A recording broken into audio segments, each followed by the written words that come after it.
अरे बच्चों, इस वीडियो में हम लोग जानेंगे संख्या पद्धति के बारे में। देखिए, संख्या पद्धति में अगर आप संख्याओं के बारे में जान लेते हैं तो संख्या पद्धति का पूरा जो चैप्टर है वो आप फिनिश कर देंगे, कोई कहीं पर दिक्कत नहीं होगी। लेकिन ये संख्याओं का एक जो चाल है उसको समझना बड़ा मुश्किल हो जाता है, वो भी खासकर नए बच्चों को। ये संख्या होती क्या है, कितने तरीके की होती हैं, क्या क्या होती हैं इसमें। देखिए, जो ये आप लोगों के सामने पूरा चार्ट दिख रहा है, ये पूरा का पूरा संख्याओं का ही चार्ट है।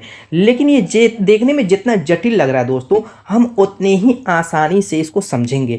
यानी कि हम जीरो लेवल से स्टार्ट करेंगे और आपको हीरो बना करके छोड़ने वाले हैं इस वीडियो में। कहीं पर भी अगर ये पूरी वीडियो आप देख लेते हैं तो संख्या के बारे में आपको कहीं पर भी कोई दिक्कत नहीं होने वाली है। और इतना अगर आप पढ़ लेंगे तो दोस्तों पूरा संख्या पद्धति का चैप्टर आपका समाप्त समझिए, कहीं कोई दिक्कत चैप्टर में नहीं होने वाली। तो चलिए स्टार्ट करते हैं बिल्कुल जीरो लेवल से और जानते हैं संख्याओं के बारे में। देखिए दोस्तों, संख्या जो होती है इसको हम पार्ट में डिवाइड करके जानेंगे। जो संख्याएं जितने प्रकार की, जितने तरीके की होती हैं, और उन सभी संख्याओं के बारे में भी जानेंगे कि वो संख्या किस तरीके से काम करती है, क्या होती है, कौन होती है। एग्जाम्पल्स है यहाँ पर। देखिए, संख्याओं को हम दो पार्ट में बांटेंगे। कितने पार्ट में? दो पार्ट में। आप कहेंगे क्यों? अभी वो भी मैं बताता हूँ। देखिए, संख्या एक होती है वास्तविक संख्या, रियल नंबर जिसको कहा जाता है, वास्तविक संख्या। ठीक है, यहाँ पर दोस्तों थोड़ा सा राइटिंग में हो सकता है कि दिक्कत हो, तो कोई दिक्कत की बात नहीं, आप समझदार है, समझ जाएंगे। वास्तविक संख्या, ठीक है, इस पेन से थोड़ा लिखने में यहाँ पे दिक्कत होती है। अब दूसरी होती है काल्पनिक संख्या। क्या? काल्पनिक संख्या। अब ये वास्तविक संख्या काल्पनिक संख्या से क्या मतलब है? जैसे मान लीजिए आप हैं, फॉर एग्जाम्पल मैं समझा देता हूँ। आप हैं, आपकी जो रियल ज़िंदगी चलती है वो आपकी वास्तविकता है। ठीक है, अगर जो आप सपना देखते हैं वो क्या? आपकी कल्पना है।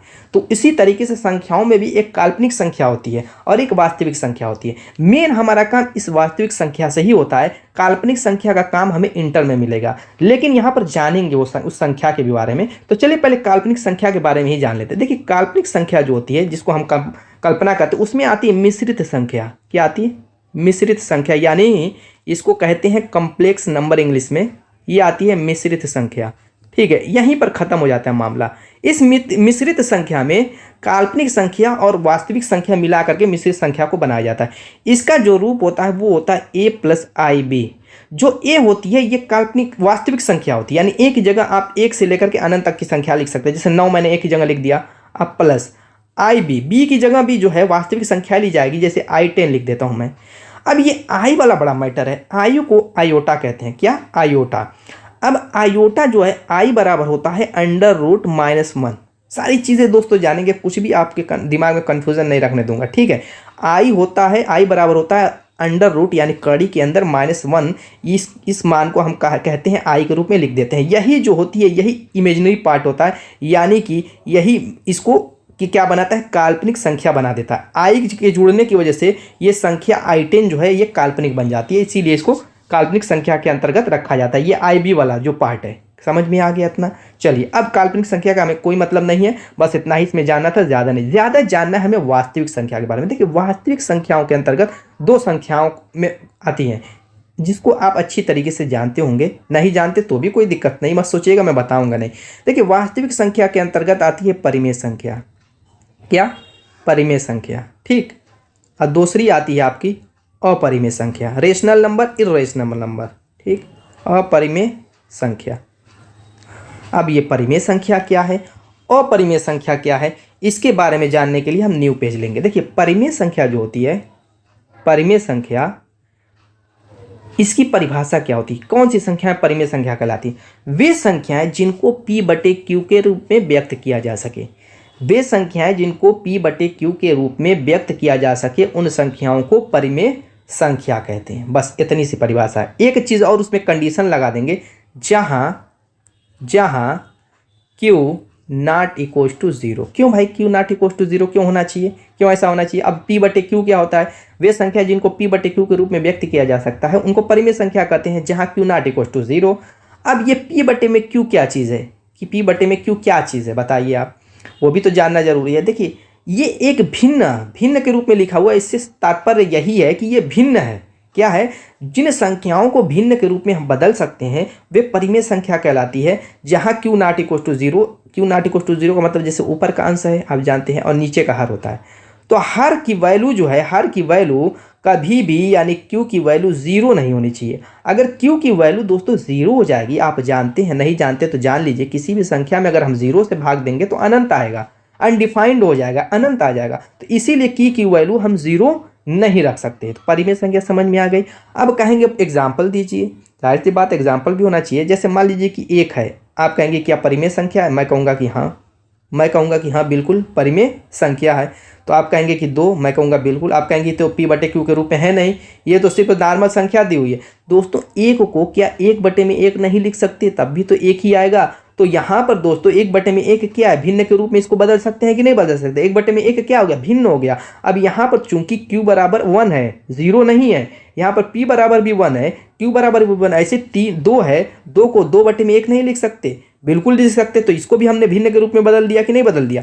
2/1 बराबर भी 2 ही होगा, 2 को 2/1 लिखा जा सकता है, यानी p/q के रूप में इसको भी बदला जा सकता है। बाकी जितनी भी संख्याएं जैसे 0.3 है, इसको भी हम बदल सकते हैं। ऐसी बहुत सारी संख्या हैं जिनको p/q के रूप में बदला जा सकता है। कुछ और दशमलव वाले में जो दोस्तों चीज़ें होती हैं जिनको हमें समझना है, वो अपरिमेय संख्या में अभी समझ लेंगे, ठीक है।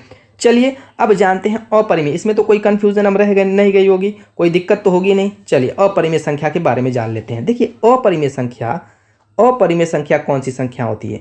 परिमेय संख्याओं के बारे में तो आपने जान लिया, ये बहुत इंपॉर्टेंट है दोस्तों। ये जो मैं परिमेय और परिमेय संख्या बता रहा हूँ बहुत इंपॉर्टेंट है, ये कहीं आपका पीछा नहीं छोड़ेगा। क्यों ना, आप इंटर करने के बाद अगर किसी गवर्नमेंट जॉब की तैयारी कर रहे हैं तो वहाँ पर भी ये संख्या पद्धति की ये सारी चीज़ें मिलेंगी। अपरिमेय संख्या वे संख्याएं जिनको p/q के रूप में नहीं बदला जा सकता, p/q के रूप में नहीं बदला जा सकता, वे संख्याएं अपरिमेय संख्या कहलाती है, जहां q नॉट इक्वल टू 0। यहाँ पर भी q की वैल्यू 0 के बराबर नहीं है, ठीक है। तो ये तो कंडीशन बता चुका हूँ, क्यों q नॉट इक्वल टू 0 होना चाहिए।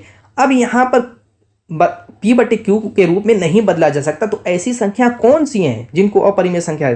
देखिए दोस्तों, वे संख्याएं जिनको हम रूट के अंदर से बाहर नहीं, जैसे √2 हो गया, √3 हो गया, इन संख्याओं को हम रूट के अंदर से बाहर नहीं निकाल सकते। अगर निकालेंगे भी तो दशमलव के बाद आता रहेगा, नंबर आता रहेगा। फॉर एग्जाम्पल जैसे पाई आप जानते हैं, इसको पाई कहा जाता है, इसका मान होता है 22/7। ये भी क्या है? अपरिमेय संख्या है। क्या है दोस्तों? पाई एक अपरिमेय संख्या होती है, जैसे √2, √3, √5 ये सब क्या है? अपरिमेय संख्या। लेकिन √4 अपरिमेय संख्या नहीं है, क्योंकि इसको हम रूट के बाहर से आसानी से निकाल लेते हैं, 2 के रूप में ये बाहर निकल जाएगा। और 2 क्या है?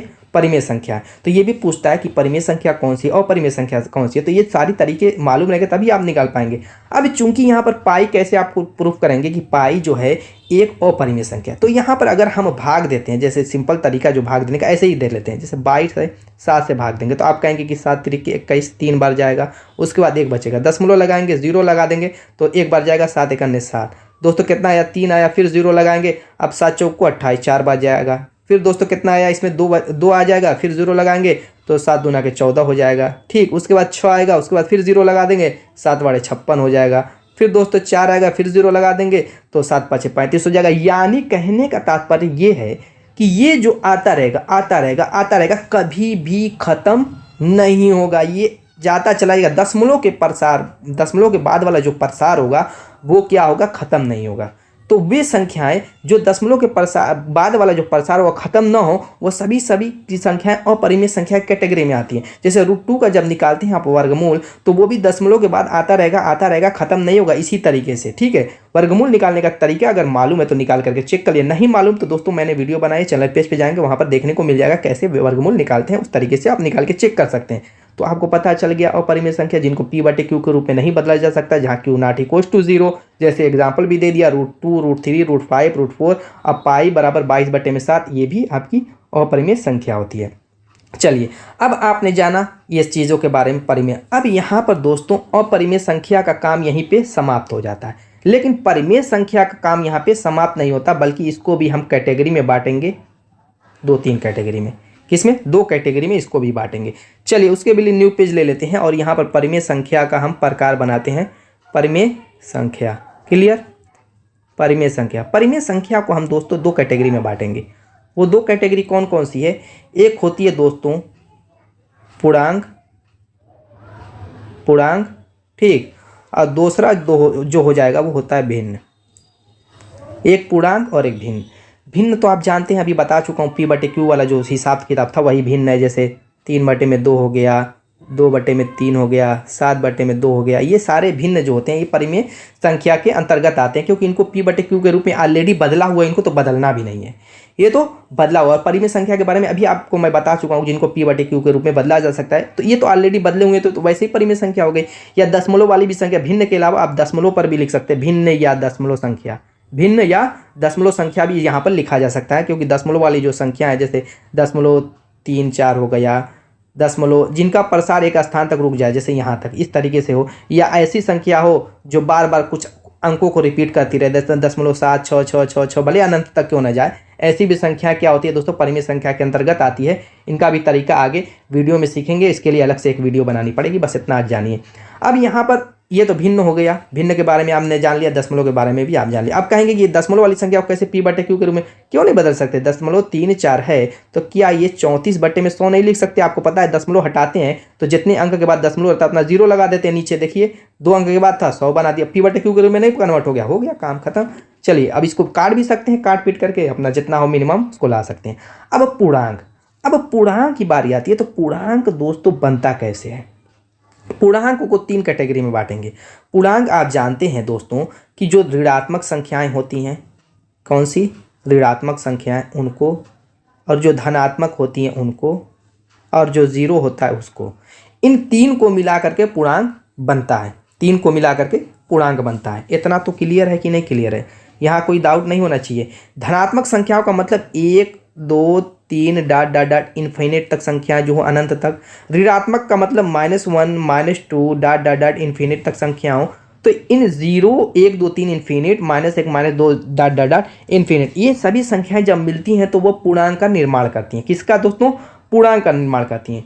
अब ये जो धनात्मक संख्याएं होती हैं इनको क्या कहते हैं? ये संख्याएं दोस्तों प्राकृतिक संख्या भी कहलाती है। धनात्मक संख्याएं कहलाती हैं और प्राकृतिक संख्या भी कहलाती है। और एक चीज़ मैं बता दूं यहीं पे, जो ये धनात्मक संख्याएं होती हैं इनमें अगर हम शून्य मिला दें, यानी इन दोनों को मिला करके ये जो कहलाता है ये पूर्ण संख्या कहलाती है। क्या कहलाती है?